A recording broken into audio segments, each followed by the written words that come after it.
Thousands of men and women were gathered at a field in southern Israel near the Gaza border for the Tribe of Nova Music Festival, a festival of peace and love, when dozens of Hamas terrorists came down from the sky and through a fence, opening fire on the unsuspecting people in attendance. In what is believed to be the worst civilian massacre in Israeli history, at least 260 people were murdered, and a still undetermined number were taken hostage.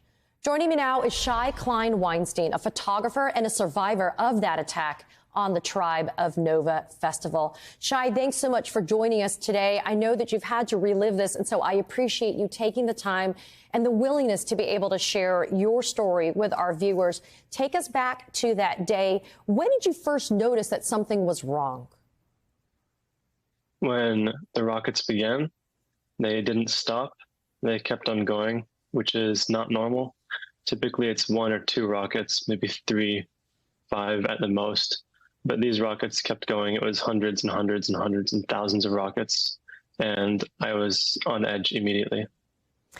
Shai, on your Instagram page, and I urge our viewers to go and check it out, and I'll put the handle. I'll say the handle later on because I want people to see the images that you captured. You escaped with your cousin and some friends. Tell us about how harrowing that escape was. I was reading it from the post that you put there, and it was terrifying to see what you were going through. It was chaos. At first, people thought it was just rockets, and we could go and take our time a bit because the Iron Dome would protect us, and we didn't have to rush out. We could avoid traffic. But as we're packing up and we're heading to the car, then we hear gunfire erupting from within the festival. And immediately we're like, we have to get out of here. We have to run. We have to do everything we can to not be here anymore. What made you decide to capture the video and the photographs that our viewers have been seeing as you've been speaking while you were escaping and fleeing? So initially, when we're packing up our belongings before the gunfire started, I said to my cousin, give me 10, 15 minutes. I'm going to walk around. I'm going to help people pack their things up. I'm going to take some photos with my camera, my film camera. And that's what I did. And after that, when the gunfire first started, I drove us out of the festival ground. I got us around the traffic. I got us out of the initial danger zone. And I drove us into a field.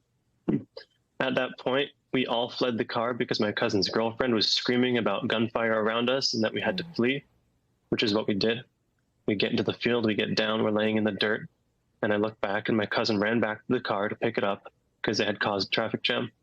He picks up the car, picks us up, and I'm in the passenger seat. And now I'm thinking I can't do anything except help find a way to go and take photos and film it because I feel like this is something that we're going to need to. I don't know. I don't know what compelled me to. I just felt the urge.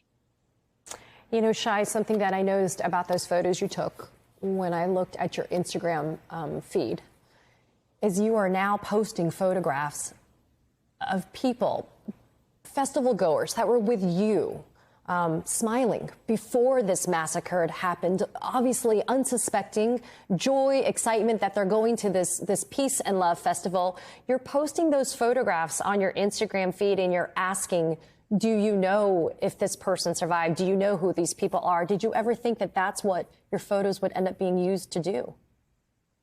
No. Typically when I go out with my friends, I take my film camera to capture memories for myself, to remember the good times. And taking these photos, I had no idea that some of these people, I'd be taking the photo of them during the last time they'd be happy. And I just wanted to make sure that everybody that I met and everybody that I did a portrait of was okay. And so far, almost everybody I've heard from, I found out they survived. I'm still trying to find 2 people who I don't know the names of or what happened to them.